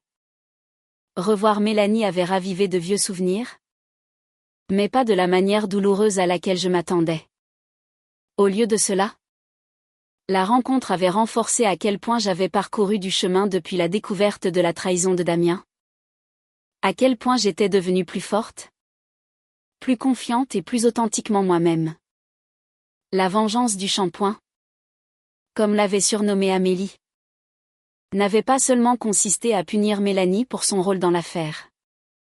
Cela avait été mon premier pas vers la reconquête de mon pouvoir, vers le refus d'être l'idiote involontaire dans ma propre maison. Le plan avait été calculateur, peut-être même cruel, mais il avait aussi été nécessaire, un catalyseur pour la transformation qui a suivi. J'ai pris une autre gorgée de vin, regardant le coucher de soleil peindre le ciel de nuances de rose et d'or. J'ai pensé à la Chloé d'il y a un an, dévastée, humiliée, incertaine de son avenir. Cette femme n'aurait jamais pu imaginer être assise ici maintenant. Propriétaire d'une entreprise prospère, financièrement indépendante, en paix avec son passé et excitée par son avenir. Le téléphone de l'appartement a sonné, interrompant ma rêverie. Peu de gens avaient ce numéro, principalement la famille et les amis proches. J'ai posé mon verre de vin et suis rentrée pour répondre. Chloé. C'est Jacques. Jacques Martin de l'école hôtelière. La voix à l'autre bout du fil appartenait au directeur du programme d'art culinaire qui m'avait contacté le mois dernier. Jacques. Bonjour. Comment allez-vous? Merveilleusement bien. Merci. Je vous appelle parce que j'ai eu l'occasion d'examiner la proposition de cours que vous avez envoyée et j'aimerais vous offrir le poste. Un cours du soir par semaine? Introduction à la pâtisserie professionnelle? À partir du prochain semestre. Qu'en pensez-vous? J'ai ressenti un frisson d'excitation. L'enseignement n'avait jamais fait partie de mon plan initial. Mais quand Jacques m'avait approché après avoir goûté l'un de mes gâteaux lors d'un événement caritatif, l'idée avait germé. Partager mes connaissances et ma passion avec d'autres, les aider à découvrir leur propre potentiel créatif, me semblait être une extension naturelle de mon parcours. Je pense que ça semble parfait, ai-je répondu, incapable de retenir le sourire dans ma voix. Je serais ravie d'accepter. Après avoir terminé l'appel et pris des dispositions pour signer le contrat la semaine suivante, je suis retournée sur mon balcon. Un sentiment de contentement m'a envahi. Un autre nouveau départ? Une autre opportunité de grandir. Mon téléphone a sonné avec un message d'Amélie. Je viens d'avoir des nouvelles de mon ami au tribunal de commerce. Devine qui a déposé le bilan aujourd'hui? Indice, il est chauve et partageait ton ancien nom de famille. Je n'étais pas surprise. Damien n'avait jamais été bon avec l'argent. et sans moi pour gérer leurs finances. Ce n'était qu'une question de temps avant que ses habitudes de dépenses ne le rattrapent. Selon les rapports occasionnels d'Amélie, il avait eu 3 emplois différents depuis le divorce, chacun se terminant lorsque son charme s'estompait et que son éthique de travail médiocre devenait apparente. J'ai tapé une réponse simple. C'est dommage. J'espère qu'il retombera sur ses pieds. Et je le pensais. Je ne souhaitais plus de mal à Damien, bien que je ne lui souhaite certainement pas particulièrement de bien non plus. Il occupait simplement de moins en moins d'espace dans mes pensées avec le temps, devenant un chapitre de ma vie plutôt qu'un aspect déterminant de mon identité. La chaise suspendue a grincé doucement alors que je me penchais en arrière, contemplant les premières étoiles qui apparaissaient dans le ciel crépusculaire. J'ai pensé à la femme que Mélanie avait décrite avec Damien, la dernière d'une probable série de relations suivant le même schéma. J'ai ressenti un moment de sympathie pour cette rousse inconnue, qui n'avait aucune idée qu'elle entrait dans un rôle qui avait déjà été joué. Mais ce n'était plus mon problème. Ma vie suivait maintenant un rythme différent. Un rythme dicté par le mélange matinal des pâtes, le timing précis des fours, le défi créatif de concevoir des gâteaux à la fois beaux et délicieux. Par des soirées passées à lire, à m'occuper de mes plantes ou à dîner avec des amis qui m'appréciaient pour moi-même, pas pour ce que je pouvais leur apporter. Alors que l'obscurité s'installait complètement sur mon petit jardin de balcon, j'ai pris mon verre de vin vide et je suis rentrée. Demain serait une autre journée chargée à douce renaissance, 3 commandes de gâteaux personnalisés à terminer, un service traiteur pour un déjeuner d'entreprise, et une réunion avec la banque pour financer mon expansion. J'ai suivi ma routine du soir avec une aisance habituelle, me lavant le visage, me brossant les dents, enfilant un pyjama confortable, en me glissant dans mon lit. J'ai remarqué la devise encadrée que j'avais accrochée au mur lorsque j'avais emménagé. Des mots qui étaient devenus une sorte de mantra personnel. La meilleure vengeance est de bien vivre. J'ai souri en éteignant la lumière. Si c'était vrai, et je le croyais, alors ma vengeance était complète et continue. Plus douce que n'importe quel gâteau que je pourrais faire. Plus satisfaisante que n'importe quel triomphe momentané. Dans l'obscurité de ma chambre, dans le foyer que je m'étais créé, j'ai fermé les yeux et je me suis endormie avec la certitude paisible que la vie que je construisais jour après jour était exactement celle que j'étais censée vivre. Non pas malgré la trahison qui avait autrefois brisé mon monde, mais à cause de la façon dont j'avais choisi de me relever de ces débris, créant quelque chose de nouveau et entièrement à moi. Et quant au shampoing coûteux qui avait tout déclenché, j'avais complètement changé de marque. Mon nouveau favori coûtait un quart du prix et fonctionnait tout aussi bien. Certains luxes, avais-je découvert, ne valaient pas leur coût. Mais d'autres, comme l'indépendance, le respect de soi et le courage de recommencer, cela était inestimable. Le lendemain matin, une douce odeur de croissant chaud flottait dans l'air de douce renaissance. J'étais arrivée avant l'aube, comme à mon habitude, pour préparer la première fournée de viennoiserie. Le pétrissage de la pâte, le façonnage délicat, la cuisson jusqu'à obtenir une perfection dorée, ce rituel matinal était devenu une forme de méditation pour moi. Il y avait quelque chose de profondément satisfaisant à créer de la beauté et du délice à partir d'ingrédients simples. Manon est arrivée à 7h30, le visage frais et souriant. Bonjour Chloé. Ça sent divinement bon. Comme toujours. Le livreur de farine vient de passer. Parfait. Merci Manon. Peux-tu commencer à préparer la crème pâtissière pour la commande de Monsieur Renaud? Il passe la prendre à 10h. Pas de problème. Alors que je disposais les pains au chocolat dans la vitrine, la cloche de la porte a de nouveau sonné. C'était Amélie, tenant 2 grands cafés à la main. L'héroïne du petit déjeuner est arrivée. a-t-elle annoncé joyeusement. Un café au lait pour la meilleure pâtissière de Lyon? Et un noir pour sa fidèle acolyte. J'ai ri. Tu es un ange. J'en avais vraiment besoin. La réunion avec la banque est à 11 heures. Et je suis un peu nerveuse. Tu n'as aucune raison de l'être, a dit Amélie en s'asseyant à notre table habituelle près de la fenêtre. Ton plan d'affaires est solide comme le roc. Tes chiffres sont excellents. Il serait fou de ne pas te donner ce prêt. Je sais. Mais c'est une étape tellement importante. Une deuxième boutique. C'est à la fois excitant et terrifiant. C'est normal? A-t-elle acquiescé en sirotant son café. Mais regarde tout ce que tu as accompli en un an seulement. Tu as transformé la pire épreuve de ta vie en un succès retentissant. Tu es une force de la nature? Chloé. Ne l'oublie jamais. Ces paroles m'ont réchauffé plus que le café. Le soutien indéfectible d'Amélie avait été mon ancre pendant la tempête. Elle avait été là pour les larmes, la rage.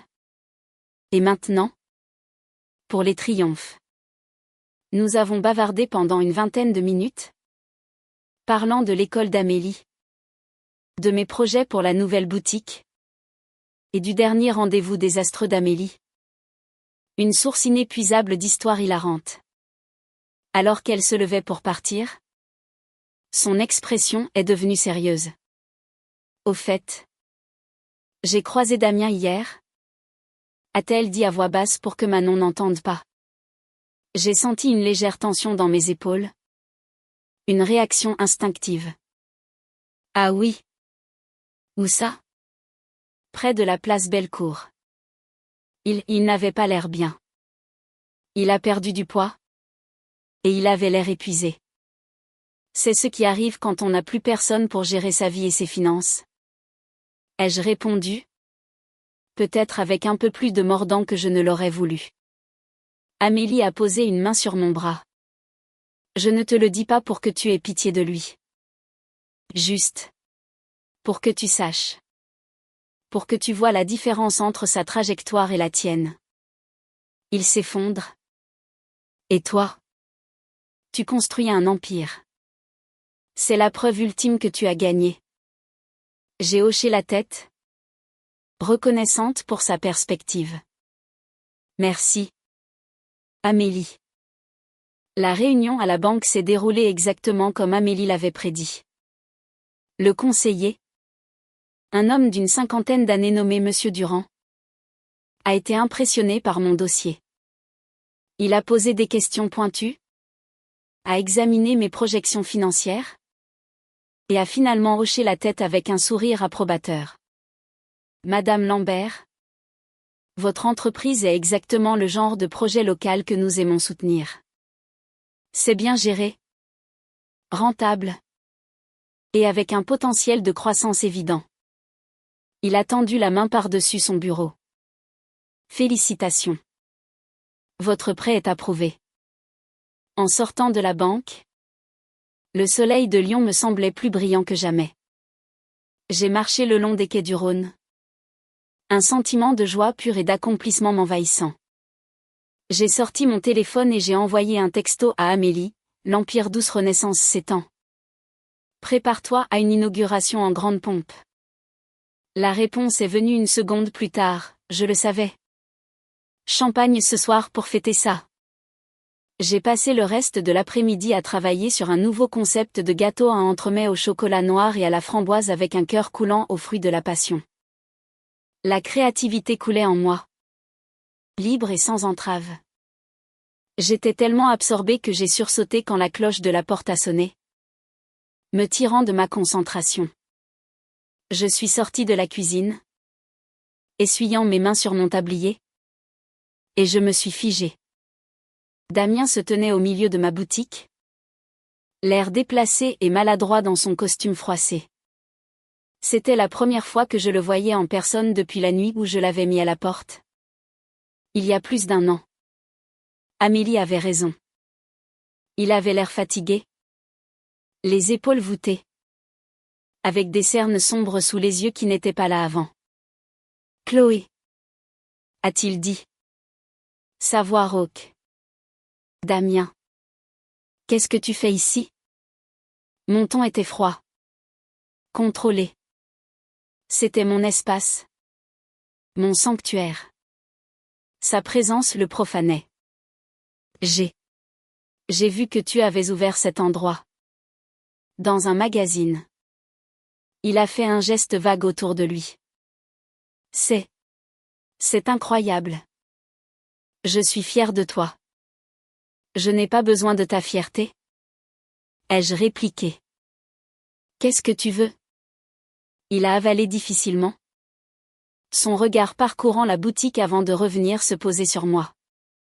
J'ai besoin de parler. Juste 5 minutes. S'il te plaît. Manon nous observait discrètement depuis le comptoir. J'ai soupiré. Je ne voulais pas faire de scène. Bien. 5 minutes.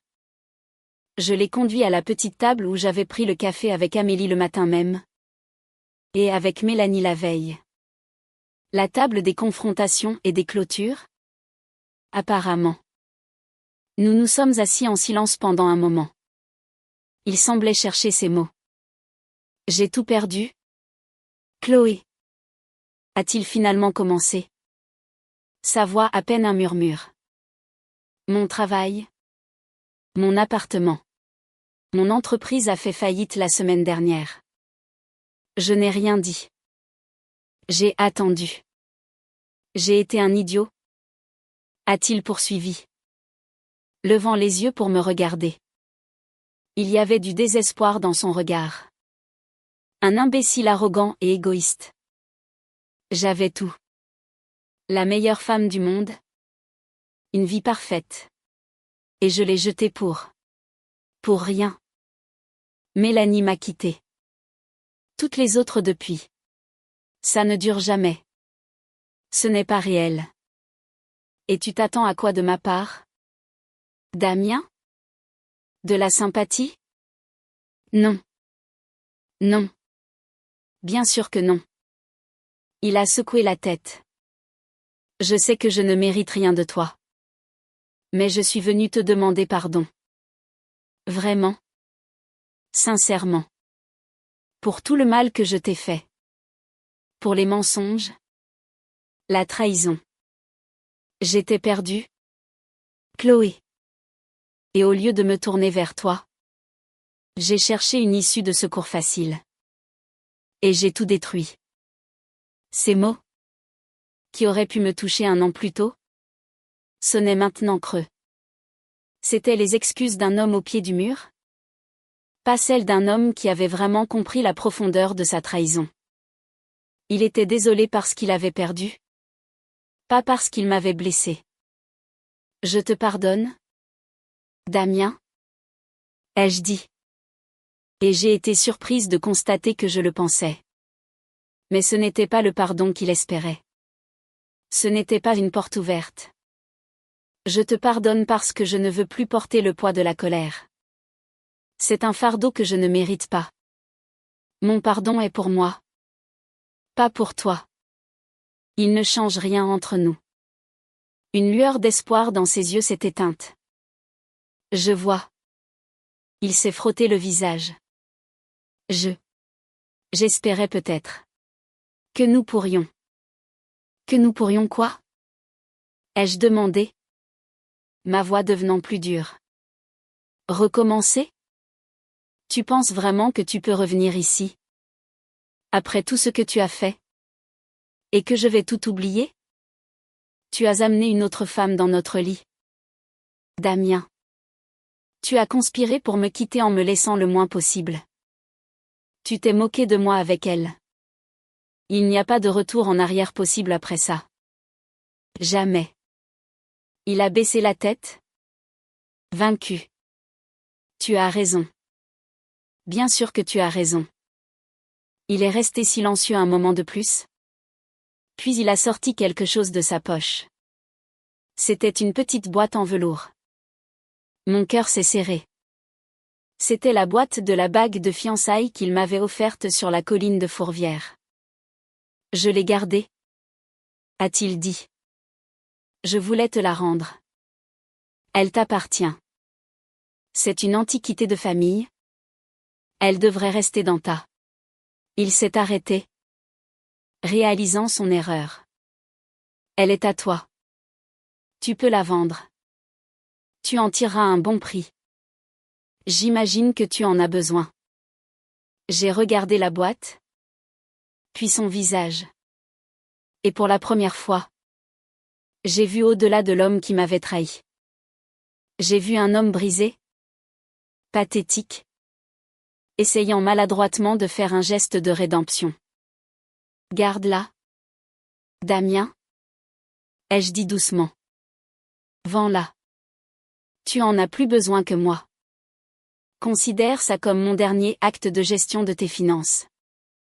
Le choc sur son visage était total. Il s'attendait à de la colère, du mépris, peut-être même de la haine. Il ne s'attendait pas à de la pitié. Et c'était peut-être la chose la plus dévastatrice que je pouvais lui offrir. Cela montrait à quel point il était devenu insignifiant pour moi. Il a hoché la tête, incapable de parler. Il a reposé la boîte sur la table, s'est levé, et est sorti de ma boutique sans un autre mot. Je l'ai regardé partir, une silhouette affaissée disparaissant dans la foule de la rue animée. Je n'ai ressenti ni tristesse, ni satisfaction. Juste un sentiment de finalité. Le dernier fil qui nous liait venait d'être coupé. Manon s'est approchée timidement. Est-ce que ça va, Chloé? Je me suis tournée vers elle avec un sourire sincère. Ça va parfaitement, Manon. Mieux que jamais. J'ai repris mon tablier. Maintenant? Où en étions-nous? Ah oui. Cet entremets au chocolat ne va pas se faire tout seul. La vie a continué. Plus riche et plus belle qu'avant. 6 mois plus tard, la deuxième boutique, Douce Renaissance, a ouvert ses portes dans la presqu'île. Avec une cérémonie d'inauguration qui a attiré la presse locale et une foule de clients enthousiastes. Amélie était là. Rayonnante de fierté. Tout comme mes parents, qui n'avaient cessé de s'émerveiller de ma résilience. J'ai même reçu une magnifique orchidée avec une carte simple, pour un nouveau départ encore plus doux. Meilleurs vœux. Mélanie.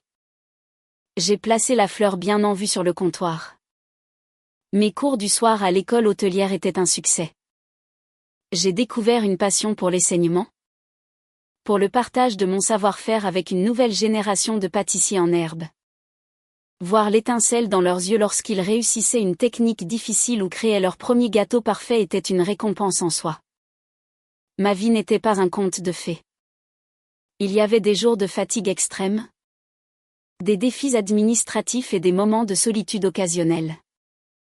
Mais c'était ma vie. Construite sur mes propres termes.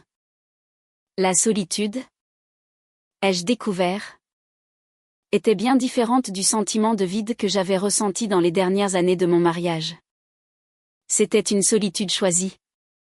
Paisible. Remplie de mes propres centres d'intérêt et de la compagnie de vrais amis. Un samedi après-midi. Environ 1 an après la visite de Damien à ma boutique, j'étais en train de fermer la boutique du centre-ville. C'était une journée bien remplie. Et j'étais fatiguée mais satisfaite. Alors que je tournais la clé dans la serrure, un homme qui lisait un livre sur le banc d'en face a levé les yeux. « Vous fermez déjà ?» a-t-il demandé avec un sourire amical. Il avait des yeux bleus vifs et des cheveux poivre et sel. « J'ai bien peur que oui. » ai-je répondu. « Mais nous rouvrons demain à 9 heures. » Dommage. J'espérais goûter l'un de ces fameux éclairs au café dont tout le monde parle. Je suppose que je devrais revenir. Il a fermé son livre et s'est levé. Il était architecte. Je l'ai appris plus tard.